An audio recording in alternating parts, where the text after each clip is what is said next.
Türkmen turgunlary Dubai şäherine tamamlanan para powerlifting boýunça Dubai 2024 Dünya Kubogy atly halkara ýarşyna üstünlikli çykyş etdiler.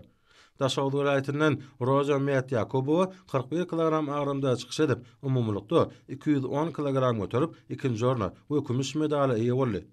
Balkan welaýatynyň Bayram Melli Saparov 80 kilogram agrymda çykyş edip, 45-den uly turgunlaryň arasynda geçirilen ýürüýte ýarışda şahsy we umumlykda jemi 510 kilogram göterip, birinji orny we altyn medalyň ikisini eýledi. Şeýlede ol Dubai 2024 Dünya Kubogy atly halkara ýarşyň umumy jemi boýunça 3-nji orny we 1-nji medaly eýe boldy.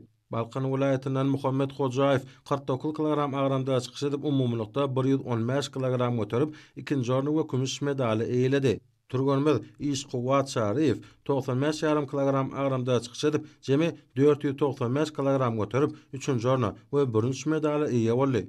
Turgunlarymyzyň gazanan üstünlikleri Türkmen sportunyň awraýyny belinde göterdi.